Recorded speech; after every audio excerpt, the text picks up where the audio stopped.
Rise of coronavirus cases in the country, including social distancing and personal hygiene.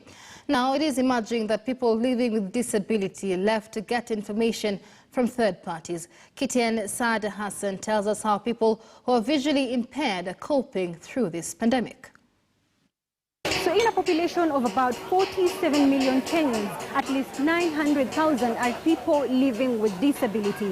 The government issued a directive that people should maintain at least 1 meter social distance. But how do the blind cope up with this? A hot Thursday afternoon. For some, it is business as usual in Kariobangi North in Nairobi.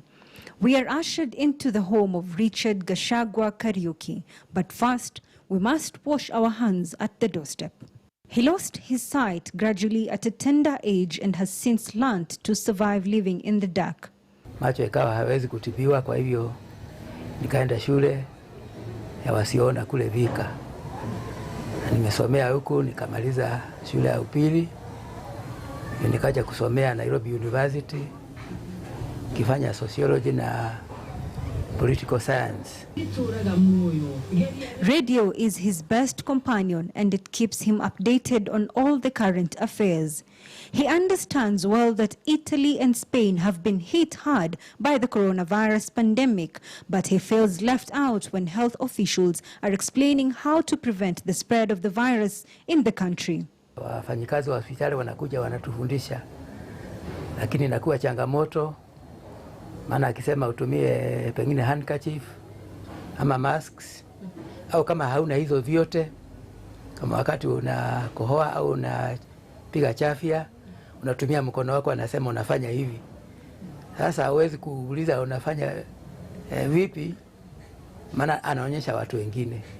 Pia akisema mambo ya corona, ati imeitwa kulingana na shape yake ni kama crown.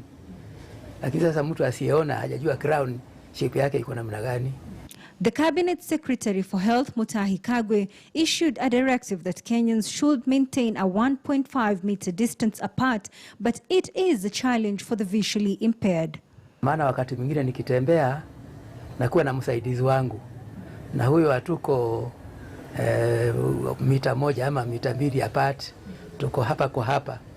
Au hata kama nikitembea peke yangu, siwezi kujua nikimkaribia mtu zaidi ya isivyovaa.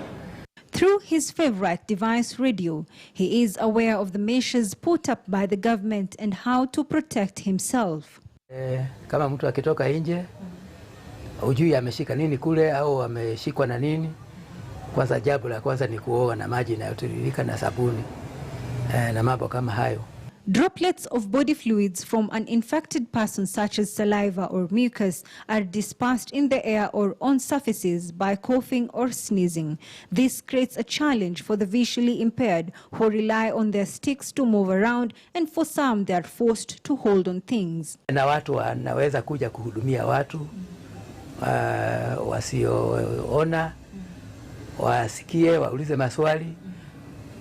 Badala kumwambia utafanya hivi, umuonyeshe wewe mwenyewe vile atakavyofanya.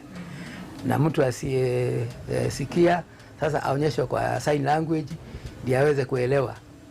People living with disabilities still lag behind when it comes to healthcare services. It is the hope of Richard and many like him that the Ministry of Health will start including them in their plans to combat the deadly and highly contagious coronavirus pandemic, among other issues that they face.